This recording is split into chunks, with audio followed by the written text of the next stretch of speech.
বোনকে গোখরো সাপে কামড় দিতে দেখে সাপটিকে ধরে সাপসহ বোনকে নিয়ে সালার হাসপাতালে হাজির দাদা। ওই অসুস্থ নাবালিকার নাম জাকিয়াতুন নেসা। ঘটনা মুর্শিদাবাদ জেলার সালার থানার খারেরা গ্রাম এলাকায়। জানা যায় সোমবার দুপুর নাগাদ ওই নাবালিকা জাকিয়াতুন নেসা বাড়িতে থাকা একটি ক্যারিব্যাগ থেকে ফুল বের করতে গিয়ে ওই ক্যারিব্যাগে থাকা গোখরো সাপের ছোবলে অসুস্থ হয়ে পড়ে। বোনকে সাপে কামড় দিতে দেখে বোনকে প্রাণে বাঁচাতে কোনো ওঝার কাছে না গিয়ে সটান সালার হাসপাতালে পৌঁছয় দাদা। সালার প্রাথমিক স্বাস্থ্য কেন্দ্রের চিকিৎসকেরা তড়িঘড়ি চিকিৎসার ব্যবস্থা করেন। বর্তমানে ওই নাবালিকা সালার প্রাথমিক স্বাস্থ্য কেন্দ্রে চিকিৎসাধীন। বোনকে সাপে কামড় দিতে দেখে তড়িঘড়ি চিকিৎসা করাতে নিয়ে যাওয়ায় দাদাকে সাধুবাদ জানায় এলাকাবাসীরা। ঘটনায় কে কি জানালেন শুনুন। ওটা আজড়ানোর চেষ্টা করছিল, যে তারপরে আজড়াইছে, তারপরে দেখছি হরাম করে যে পায়ে কামড়ে দিয়েছে। হ্যাঁ, ক্যারি পড়েছিল না, মানে বাড়িতে ছিল ক্যারিটা। হ্যাঁ, দিয়ে এবার ও ব্যাগে কি ভরা ছিল ক্যারি ব্যাগে, তারপরে আজড়ানোর চেষ্টা করছিল। তারপরে আজড়ানোর পরে ওকে কামড়ে দিয়েছে পায়ে। হ্যাঁ, তারপরে যে কামড়ানোর পরে পাটা লড়ি দিয়েছে, দিয়ে ও ছিটকে পড়ে গেছে সাপটা। সাপটাকে আমি ধরে ব্যাগে ভরে নিয়ে এলাম বোনকে তাড়াতাড়ি করে সালার হসপিটাল। খরিশের বাচ্চা। হ্যাঁ, কামড়ানো দেখলাম। বোনের নাম জাকিতুন নেসা, বয়স 12 বছর। বাড়িতে কাজ করছিল না, মানে টিউশন যাচ্ছিল। হ্যাঁ, বাড়ি থেকে বেরোবে। হ্যাঁ হ্যাঁ, ওই কেরিতে ভরা ছিল, ওই কেরিতে ভরে নিয়ে এসছি আমি। বাড়িতে ছিল। এটা তোমার 3:20 হবে। হ্যাঁ, জাকিতুন নেসা, 12 বছর। আমার বোন হচ্ছে ভাই। আমার নাম রিপন শেখ, খাড়েরা। ভাই বললো টাইম হয়নি, বাড়ি চলে এলাম, দিয়ে ঢাললাম, দেখছি সাপটা বেরিয়ে গিয়ে, মানে ওটা আমি ভাইকে দেখাচ্ছিলাম, ঢাললাম, দিয়ে পড়ে গেল সাপটা। আমাকে এসে প্রথমেই বেরিয়ে কামড়ে দিল। বাড়িতেই ছিল কেরিতে? হুম। ঘরে ছিল না বাইরে ছিল? ঘরে। বুঝতে পারো না দিয়ে ভাই কামড়ে দিল?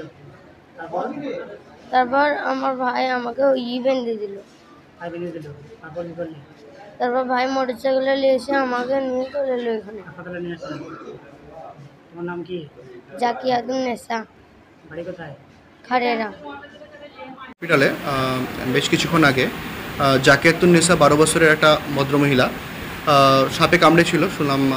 ওনাদের কথা বিবরণ অনুসারে বুঝতে পারলাম গোখরো সাপে কামড়েছে। গোখরো বলতে ইন্ডিয়ান যে নাজা যেটা সাপ আছে, গোখরোর বা কমন ক্রেট বা নাজা গ্রুপে যেগুলো আছে, যেমন কমন ক্রেট, গোখরো বা কেউটে, হ্যাঁ, এই সমস্ত সাপগুলো খুবই বিষধর সাপ এবং এগুলো নিউরোটক্সিক স্নেক, মানে ভেনমযুক্ত সাপ। এগুলো যদি কামড়ায় সঙ্গে সঙ্গে যদি হসপিটালে নিয়ে আসে এবং ইমিডিয়েট যদি তার ট্রিটমেন্ট শুরু করা যায়, তাহলে তার কোনো শারীরিক মানে মৃত্যুর কোনো ঝুঁকি থাকে না। তো এই ক্ষেত্রেও সেটাই হয়েছে। সঙ্গে সঙ্গে হসপিটালে চলে আসার পরে সঙ্গে সঙ্গে তার প্রাথমিক ট্রিটমেন্ট শুরু হয়ে যাওয়ার জন্য রোগী এখন তার সমস্ত ভাইটালস এবং সমস্ত দিক থেকে রোগী ফিট আছে এবং ঠিক আছে, এবং তাকে অবজারভেশনে রাখা আছে এবং যেরকম তার ট্রিটমেন্ট দরকার সেগুলো হসপিটাল থেকে পাচ্ছে। তাই কাউকে সাপে কামড়ালে সঙ্গে সঙ্গে হসপিটালে আসবেন, কোনো ওঝা বা কোনো টাইম কোনোভাবেই অতিবাহিত না করে সঙ্গে সঙ্গে হসপিটালে আসবেন এবং সঙ্গে সঙ্গে এরকম এবং এর থেকে মারাত্মক যত রকমই সাপ হোক না কেন আমাদের এলাকায় যেগুলো আছে, কামড়ালে সঙ্গে সঙ্গে হসপিটালে আসলে তার ট্রিটমেন্ট ঠিকঠাকভাবে পেলে তাকে বাঁচানো সম্ভব হয়, যেটা এটা একটা উদাহরণ। আমার নাম ডক্টর নূর আলম, সালার হসপিটাল। এবার আমরা ওজা টোজা বাদ দিয়ে, গ্রাম্য কোনো চিকিৎসা বাদ দিয়ে আমরা ডাইরেক্ট একবারে সালার হসপিটাল নিয়ে এসেছি। এটা আমরা আশা করবো যে সালার হসপিটাল থেকে এটা ওকে হয়ে যাবে। আচ্ছা, সাপে কামড়েছিল ওর ভাই নাকি সাপটাকে, মানে জ্যান্ত সাপ, এবং সাপটাকে আমরা সঙ্গে করে ডাক্তারখানা পর্যন্ত নিয়ে এসেছি। আচ্ছা, অনেকে দেখা যায় যে মানে হাসপাতালে না আসার আগে ওঝার কাছে চলে যায়, সেটা ভুল করে অনেকে। হ্যাঁ, অনেকে যেমন আসে না, হয়তো তারা ওঝা টোঝার অর্থাৎ গ্রামে কোনো ঝাড়ুদার বা ওঝা দিয়ে ব্যবস্থা করে, সেটা কিন্তু ভুল করে। আমাদের উচিত, আমাদের প্রত্যেকটি নাগরিকের উচিত যে আমাদের ডাক্তারখানা সাথে যোগাযোগ করা এবং হসপিটালে বা কোনো ভালো ডাক্তারের কাছে নিয়ে যাওয়াটাই যথেষ্ট। আমরা সেটাই মনে করছি। আচ্ছা, আপনি ওই বাচ্চার কি হচ্ছে? বাচ্চাকে সাপে কামড়েছে, ওর কি হচ্ছে? এর নাম আপনি ওর কে হচ্ছেন সম্পর্কে? এটা কে হচ্ছে? আমাদের পার্শ্ববর্তী, মানে পাশের বাড়ির একটা বাচ্চা মেয়ে। ওর নাম কি? ওর নাম হচ্ছে জাকিতুল নেসা। আপনার নাম? আপনার নাম?